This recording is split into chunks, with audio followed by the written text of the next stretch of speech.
आदरणीय मेरे प्रिय दोस्तों और भक्तों, एक बार फिर श्री गर्ग संहिता से 11वें अध्याय में सिद्ध के द्वारा अपने पूर्व जन्म के वृत्तांत का वर्णन तथा गोलोक से उतरे हुए विशाल रथ पर आरूढ़ होकर उसका श्री कृष्ण लोक में गमन का वृत्तांत आता है। दोस्तों, यह श्री गर्ग संहिता का 11वां अध्याय आपके समक्ष रख रहा हूँ। उम्मीद करता हूँ कि यह अध्याय, यह वृत्तांत आपको पसंद आएगा। तो दोस्तों, उम्मीद करता हूँ कि बने रहिए इस वृत्तांत के अंत तक मेरे साथ। आपको स्वयं पता चलेगा कि सिद्ध की बात को सुनकर ब्राह्मण को विस्मय क्यों हुआ। गिरिराज के प्रभाव को जानकर उसने सिद्ध से पुनः प्रश्न क्या किया। तो दोस्तों, आइए बने रहिए इस वृत्तांत के अंत तक। सूक्ष्म वृत्तांत है, आपका ज्यादा समय नहीं दूंगा। तो दोस्तों, नारद जी कहते हैं कि हे राजन, सिद्ध की बात को सुनकर ब्राह्मण को बहुत विस्मय हुआ। गिरिराज के प्रभाव को जानकर उसने सिद्ध से पुनः प्रश्न कर दिया। ब्राह्मण ने पूछा कि महाभाग, इस समय तो तुम साक्षात दिव्य रूपधारी दिखाई दे रहे हो, परंतु पूर्व जन्म में तुम कौन थे और तुमने कौन सा पाप किया था, मुझे सब कुछ बताइए। तब सिद्ध ने कहा कि पूर्व जन्म में मैं एक धनी वैश्य था।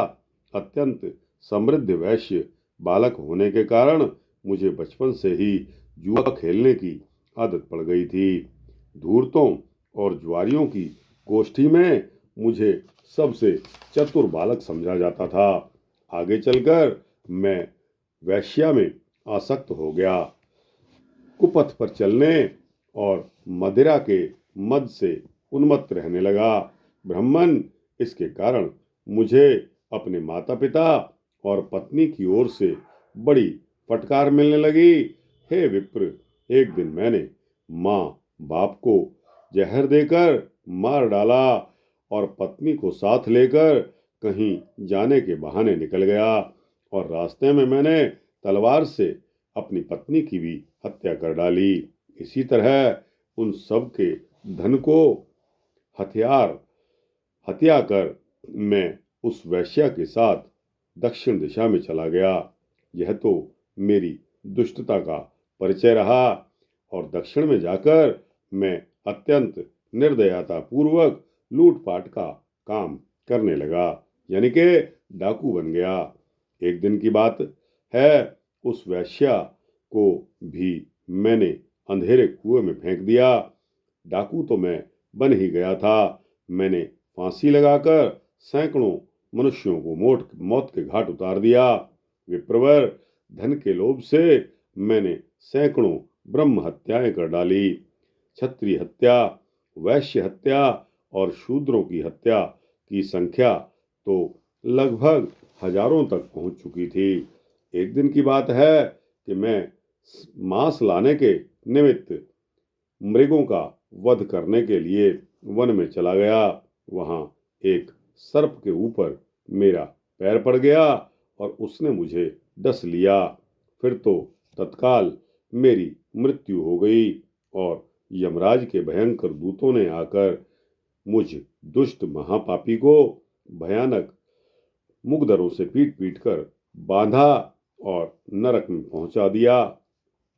मुझे महादुष्ट मानकर कुंभी पाक नरक में डाला गया, और वहां एक मनवंतर तक मुझे रहना पड़ा। तत्पश्चात तप्त सूर्मी नामक नरक में मुझ दुष्ट को एक कल्प तक महान दुख भोगना पड़ा। इस तरह यमराज की इच्छा से 84 लाख नरकों में से प्रत्येक में अलग अलग मैं एक एक वर्ष तक पड़ता और निकलता रहा। तदनंतर भारतवर्ष में कर्म वासना के अनुसार मेरा 10 बार तो सूअर की योनि में जन्म हुआ, और 100 बार व्याघ्र की योनि में जन्म हुआ। फिर 100 वर्षों तक फिर 100 जन्मों तक मैं ऊंट और उतने ही जन्मों तक भैंसा बना। इसके पश्चात 1 सहस्त्र जन्म तक मुझे सर्प की योनि में रहना पड़ा। फिर कुछ दुष्ट मनुष्यों ने मिलकर मुझे मार डाला। हे विप्रवर, इस तरह 10,000 वर्ष बीतने पर जल शून्य विपिन में मैं ऐसा विकराल और महाखल राक्षस हुआ जैसा कि तुमने अभी अभी देखा है। एक दिन किसी शूद्र के शरीर में आविष्ट होकर ब्रज में गया। वहां वृंदावन के निकटवर्ती यमुना के सुंदर तट से हाथ में छड़ी लिए हुए कुछ श्याम वर्ण वाले श्री कृष्ण के पार्षद उठे और मुझे पीटने लगे। उनके द्वारा अपमानित होकर मैं ब्रजभूमि से इधर भाग आया। तब से बहुत दिनों तक मैं भूखा रहा और तुम्हें खा जाने के लिए यहाँ आया। इतने में ही तुमने मुझे गिरिराज के पत्थर से मार दिया। हे मुने, मुझ पर साक्षात श्री कृष्ण की कृपा हो गई है, जिससे मेरा कल्याण हो गया है। श्री नारद जी कहते हैं कि वह इस प्रकार कह ही रहा था कि गोलोक से एक विशाल रथ उतरा। वह सहस्त्रों सूर्यों के समान तेजस्वी था और उसमें 10,000 घोड़े जुते हुए थे। नरेश्वर, उससे हजारों पहियों के चलने की ध्वनि हो रही थी। लाखों पार्षद उसकी शोभा बढ़ा रहे थे। मंजीर और क्षुद्र घंटिकाओं के समूह से आच्छादित वह रथ अत्यंत मनोहर दिखाई देता था। ब्राह्मण के देखते देखते उस सिद्ध को लेने के लिए जब वह रथ आया, तब ब्राह्मण और सिद्ध दोनों ने उस दिव्य रथ को प्रणाम किया, नमस्कार किया। हे मिथिलेश्वर, तदनंतर वह सिद्ध उस रथ पर आरूढ़ होकर दिग्मंडल को प्रकाशित करता हुआ परात पर श्री कृष्ण के लोक में पहुंच गया, जो निकुंज लीला के कारण ललित एवं परम मनोहर है। मैथिल, वह ब्राह्मण भी गोवर्धन का प्रभाव जान गया था, इसलिए वहां से लौटकर समस्त गिरिराजों के देवता गोवर्धन गिरी पर आया और उसकी परिक्रमा एवं प्रणाम करके अपने घर को चला गया। राजन, इस प्रकार मैंने यह विचित्र एवं उत्तम मोक्षदायक श्री गिरिराज खंड तुम्हें कह सुनाया है। पापी मनुष्य भी इसका श्रवण करके स्वप्न में भी कभी उग्र दंडधारी प्रचंड यमराज का दर्शन नहीं करता।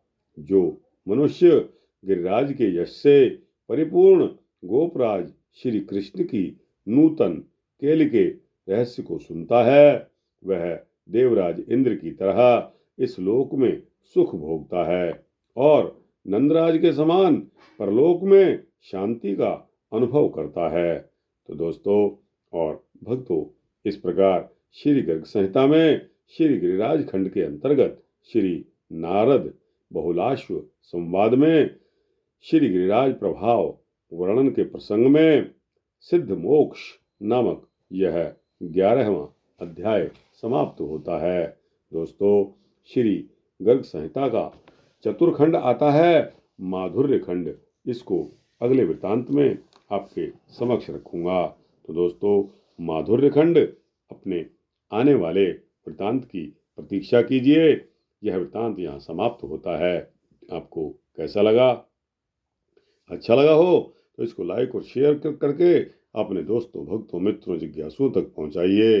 कमेंट सेक्शन में अपनी राय अवश्य दीजिए और इस चैनल को सब्सक्राइब कर देंगे तो आपको इसी तरह के सूक्ष्म भक्ति वृतांत मिलते रहेंगे।